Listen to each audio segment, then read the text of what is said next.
बिस्मिल्लाहिर्रहमानिर्रहीम। अस्सलाम वालेकुम नाज़रीन, आप यूट्यूब चैनल देख रहे हैं, मैं इमरान ख़ान।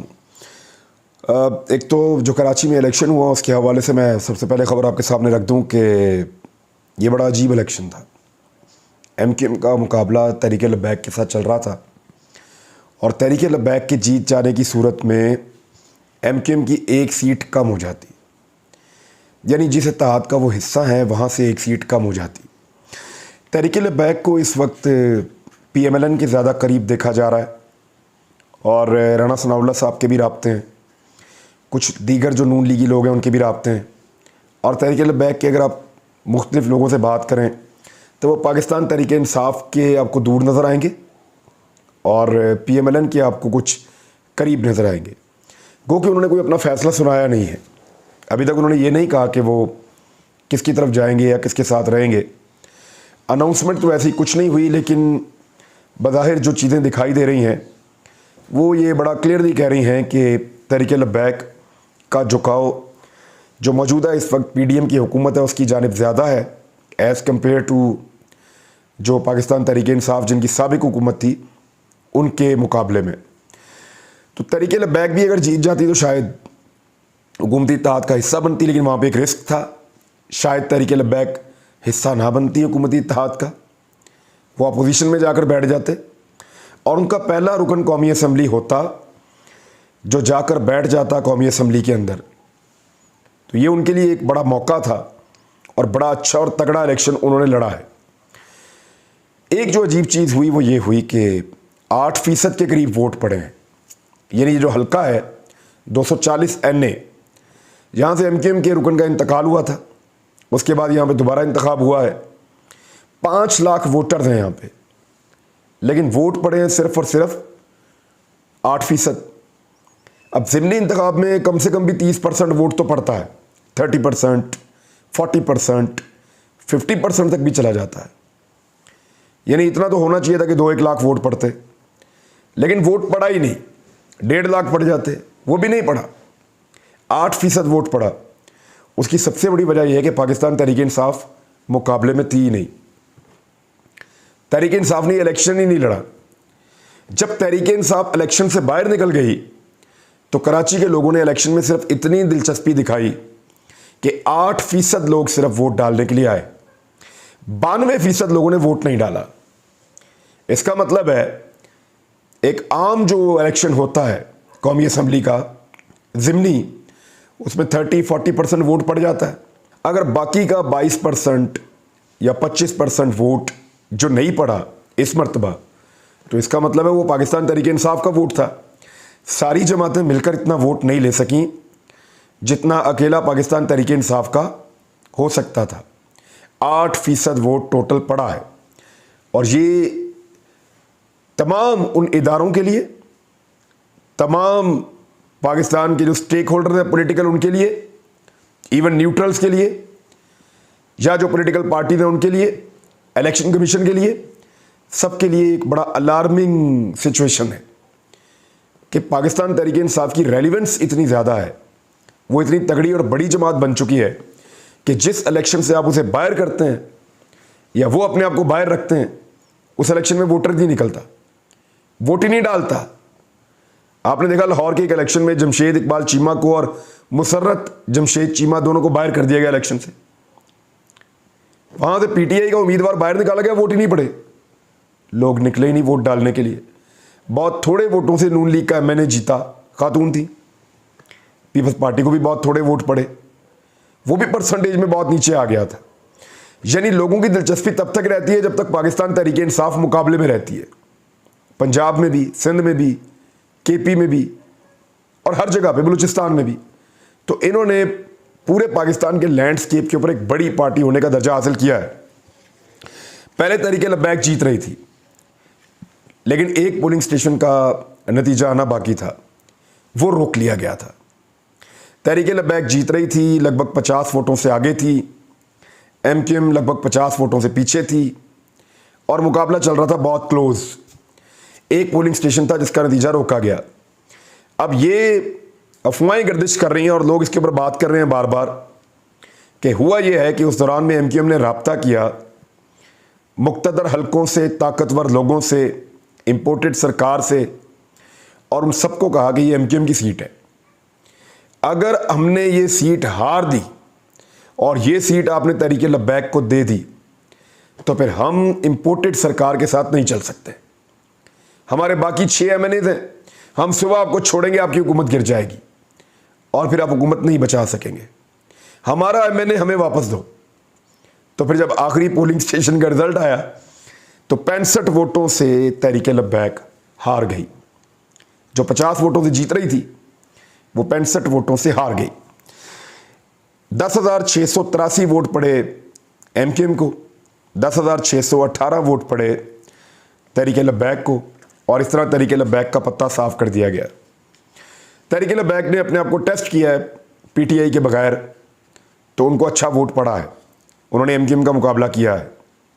जबकि मुस्तफ़ा कमाल ने वहाँ बड़ा शिकवा किया, उन्होंने कहा जी कि मैं जा रहा था, मेरे सामने आके लब्बैक लब्बैक या रसूल अल्लाह के नारे लगा रहे थे कारकुन। उसने कहा हमें देख के इतने जोश से नारे क्यों लगाते हैं, और नारा भी ऐसा लगाते हैं जो हमारा अपना नारा है। उन्होंने कहा मैं भी मुसलमान हूं, मैं भी आशिक़ रसूल हूं, और हमसे बड़ा कौन आशिक़ रसूल है। तो मुस्तफ़ा कमाल ने बड़ी क्लास ली और उसने कहा ये क्या तरीका है भाई, आप नबी अकरम सल्लल्लाहु अलैहि वसल्लम का नाम इस्तेमाल कर रहे हैं, अपनी सियासत के लिए सियासत करनी है तो नाम, ये मुकद्दस नाम आप बीच में से निकालें और आखिर मैदान में किसी और नाम से सियासत करें।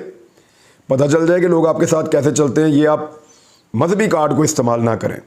मुस्तफ़ा कमाल की बात मैंने आपको बता दी, जो उन्होंने कहा तहरीक लब्बैक का जवाब आएगा वो भी आपको मैं बता दूंगा। वैसे वो उन्होंने बताया कि हम जा रहे थे तो रास्ता रोक के इन्होंने नारेबाजी की है, और उन्होंने कहा इससे पहले बाकी जो पॉलिटिकल पार्टीज़ हैं जब हम रैली निकालते हैं तो वो अपने दफ्तर बंद कर देते हैं और रास्ता देते हैं ताकि ये लोग चले जाएं।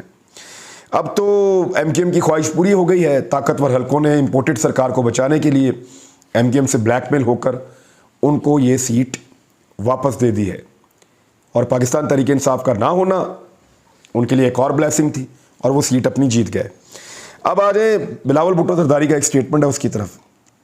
रिजीम चेंज ऑपरेशन के असरात जो हैं वो अब आगे बढ़ रहे हैं।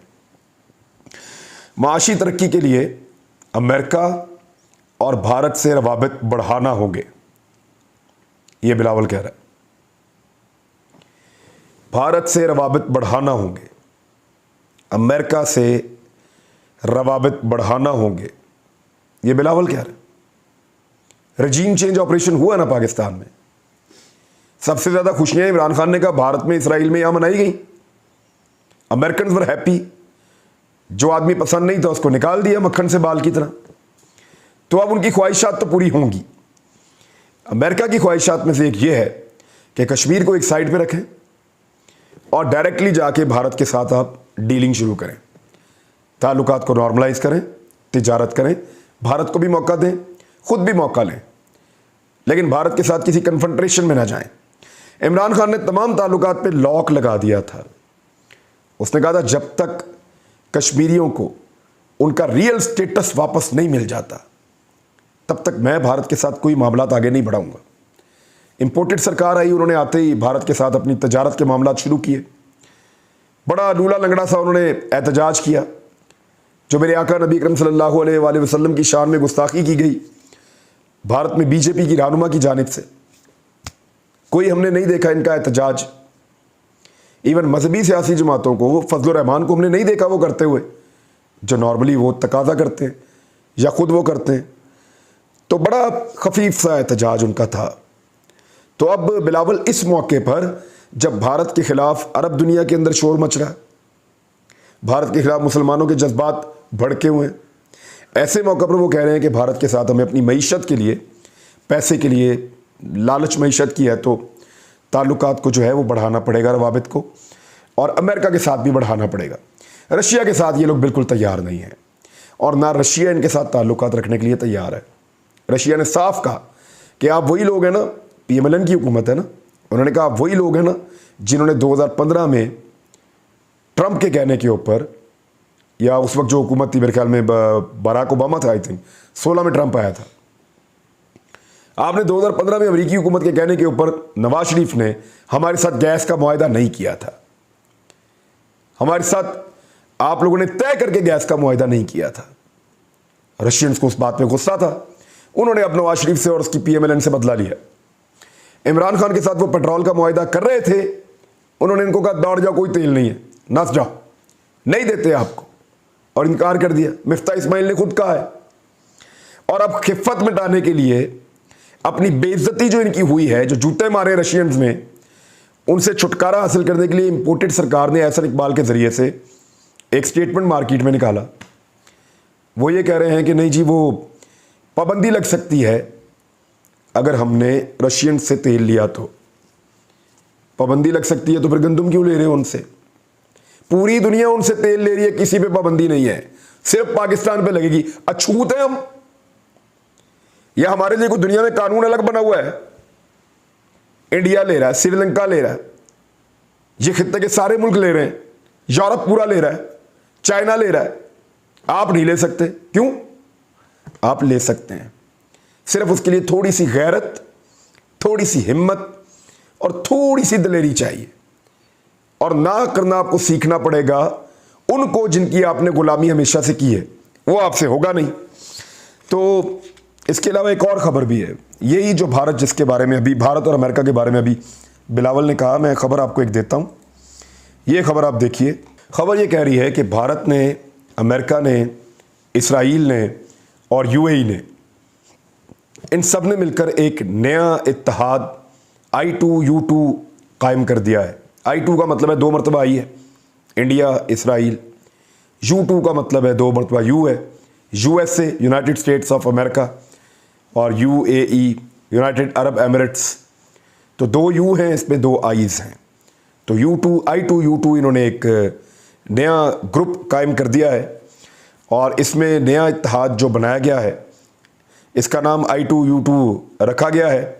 भारतीय वज़ीर ख़ारजा ने गुज़िश्ता बरस जो दौरा किया था इसराइल का, उसके दौरान दीगर तीनों ममालिक के वज़राए ख़ारजा के साथ मीटिंग की गई थी। और अमरीकी सदर जो बाइडन आइंदा महीना मशरिक़ वस्ता का जो एक दौरा करेंगे, उसमें वो I2U2 की कॉन्फ्रेंस की सदारत भी करेंगे। और वर्चुअल कॉन्फ्रेंस में भारत, इसराइल, अमेरिका और मुत्तहदा अरब अमारात के सरबराहान शरीक होंगे। तो ये जो एक नया ग्रुप बना है, ये तजारत के लिए है, दीगर मकासद हैं, सिक्योरिटी के मामलात होंगे, टेक्नोलॉजी के मामलात होंगे, तो ये आपस में मिलकर काम कर रहे हैं। और ऐसे में पाकिस्तान ये कहता है कि अमेरिका के साथ और भारत के साथ, यानी हमारी कोई बात नहीं सुनता, दुनिया आपस में जैसे मर्जी ताल्लुकात बनाए, पाकिस्तान सिर्फ अपने ताल्लुकात चीन के साथ, रशिया के साथ, सेंट्रल एशिया के साथ, तुर्की के साथ, या अपनी पसंद के ममालिक के साथ पाकिस्तान अपने ताल्लुकात नहीं बना सकता। ये इजाज़त भारत को हो सकती है। और भारत ने जो तेल ख़रीदने की अपनी सलाहियत है, या जो उसकी क्वांटिटी है जो वो रशिया से लेते हैं, उसको 1% से बढ़ा के, जब से यूक्रेन की और रूस की लड़ाई हुई है, मैं इसकी बात कर रहा हूँ, यूक्रेन और रूस की लड़ाई से पहले भारत रशिया से 1% पेट्रोल लेता था, 1%, अपने इस्तेमाल का 1%। और अब जब से ये जंग चल रही है, भारत ने अपने इस्तेमाल का 18% पेट्रोल, यानी 18 गुना ज़्यादा पेट्रोल भारत ने ख़रीदा है रशिया से जंग के दौरान। और इसी जंग की वजह से पाकिस्तान 1 लीटर पेट्रोल नहीं ले पाया। और भारत ने कितना लिया सस्ता पेट्रोल? 18 गुना ज़्यादा सस्ता जो मिल रहा है, उसका बस चलेगा तो वो 50%, 100% वहीं से ले लेगा। सस्ता मिल रहा है, कौन छोड़ता है? आलमी मंडी से 30% कम के ऊपर पेट्रोल मिल रहा है। पाकिस्तान को भी दे रहे थे, इन्होंने मुंह काला किया वहां पे और नहीं लिया, और अब वो दे भी नहीं रहे। इंपोर्टेड सरकार को तो बिल्कुल नहीं दे रहे। अच्छा, ये पेट्रोल की महंगाई के हवाले से जो ताज़ा खबर है वो ये है कि वज़ीर ख़ज़ाना साबिक जो हैं शौकत तरीन, उन्होंने साफ साफ बताया कि ये अभी इसके अंदर शामिल करेंगे 2 चीज़ें और, एक सेल टैक्स डालेंगे, एक लेवी डालेंगे, और इन दोनों को साथ मिला के कुछ और एक कीमत बढ़ाएंगे, और इस तरह पेट्रोल पहुंच जाएगा 300 रुपये पर लीटर पे, और डीज़ल इससे ऊपर चला जाएगा। ये इंपोर्टेड सरकार करने वाली है। जबकि बिजली की कीमत के हवाले से जो खबर आई है वो इंतहाई खौफनाक है। बिजली के नरखों में इंपोर्टेड हुकूमत ने 3 माह में 80% का इजाफा करने का फ़ैसला कर लिया है, और बिजली की कीमत तकरीबन दुगनी होने जा रही है पाकिस्तान में। मिफ्ता इस्माइल ने वादा किया था कि बिजली आधी कीमत पे बेचूंगा, लेकिन अब वो बिजली डबल कीमत पे बेच रहा है। ये इन्होंने पाकिस्तान के साथ तजर्बाकारों ने आके तजर्बा कर दिया है।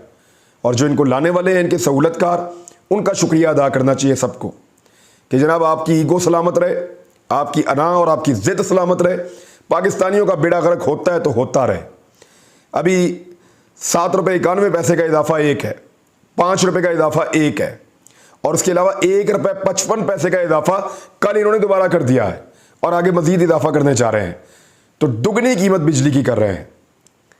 पेट्रोल की कीमत वो 300 रुपये तक मैंने आपको पहले बताया है।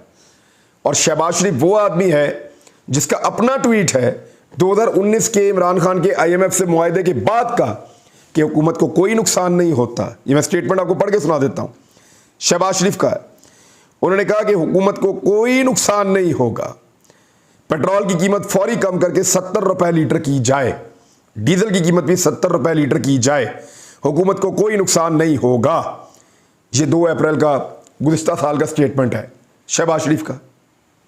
IMF से मुआहदे के बाद का स्टेटमेंट है। उस वक्त लगता था 70 का बेच लेंगे, बेचो ना 70 का, 300 रुपये तक ले जाने का इनका इरादा है। ये गरीब आदमी को मार के छोड़ेंगे। इमरान खान ने कहा निकलो बाहर, 2 रास्ते हैं आपके पास, या तो हर थोड़े दिन के बाद लाइन लगा के सस्ता पेट्रोल लेने की कोशिश करो और फिर अगले दिन के लिए फिर महंगा। एक ही दफ़ा टैंकी भर लेंगे ना, या टैंकी आपकी ऐसी है कि आप भर देते हैं तो 2 साल खाली नहीं होती, टैंकी तो खाली हो जाएगी।